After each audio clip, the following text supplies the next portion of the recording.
So Trump makes the wait, he walks in late, he throws this big folder on the table, and he said, "We have it all. We have it all." I just want to say that there's been a lot of warmth, a lot of respect for our country. And like scared little rodents, they capitulated quite quickly. Trump did not leave without them. Because this is a time for tremendous hope and joy and optimism and action. But to embrace the possibilities of tomorrow, we must reject the perennial prophets of doom and their predictions of the apocalypse. I'm afraid we are literally at the last hour, and there is real urgency for action. With the urgency required, I hope, ladies and gentlemen, you will join me to drive a new Marshall-like plan for nature, people, and planet.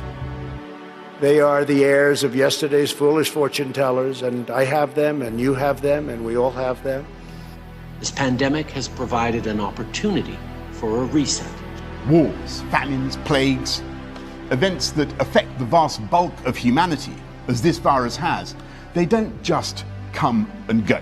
My name is John Barry. I'm Professor of Green Political Economy at Queen's University, Belfast. The pandemic has cancelled the future, but that's okay. It was a pretty bad one anyway.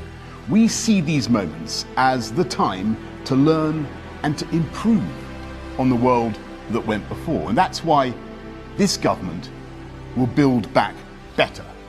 And they want to see us do badly, but we don't let that happen.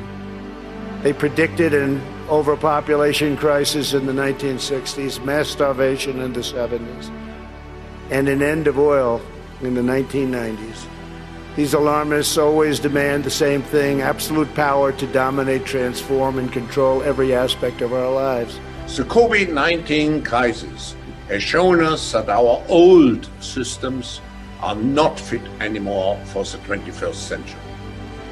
It has laid bare the fundamental lack of social cohesion, fairness, inclusion, and equality. In short, we need a great reset. We will never let radical socialists destroy our economy, wreck our country. We're in a very dark winter. Things are going to get much tougher before they get easier. Or eradicate our liberty. And as a result, we do need to close our schools for the coming days. America will always be the proud, strong, and unyielding bastion of freedom. In America, we understand what the pessimists refuse to see.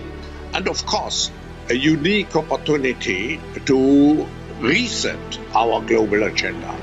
That a growing and vibrant market economy focused on the future lifts the human spirit and excites creativity, strong enough to overcome any challenge by far. We're not just going to try to plaster over the cracks and put some props in where it's falling apart.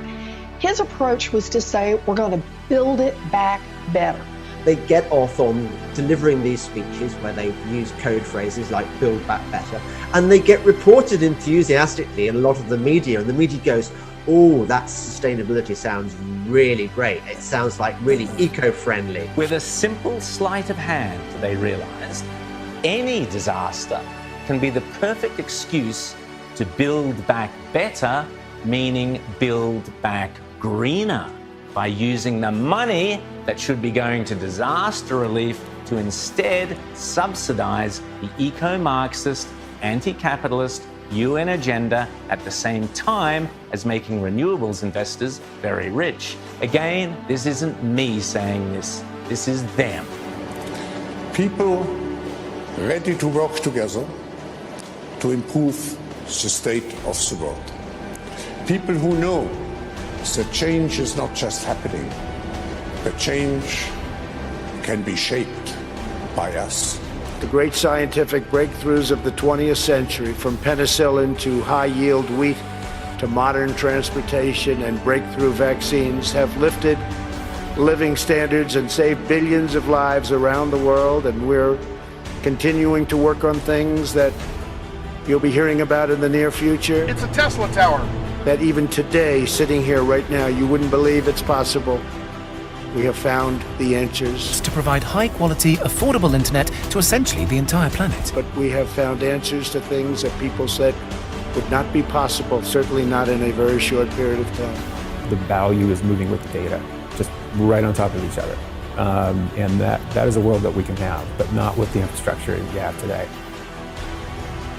So together we must go forward with confidence, determination, and vision. We must not be timid or meek or fearful, but instead we must boldly seize the day and embrace the moment. We have so many great leaders in this room, not only business leaders, but leaders of nations. And some are doing such a fantastic job. We work together very closely. We will draw strength from the glories of the past, and we will make greatness our common mission for the future. Together we will make our nations stronger, our countries safer, our culture richer, our people freer, and the world more beautiful than ever before. Above all else, we will forever be loyal to our workers, our citizens, and our families, the men and women who are the backbone of our economies, the heart of our communities, and the soul of our countries. Let us bring light to their lives one by one and empower them to light up the world.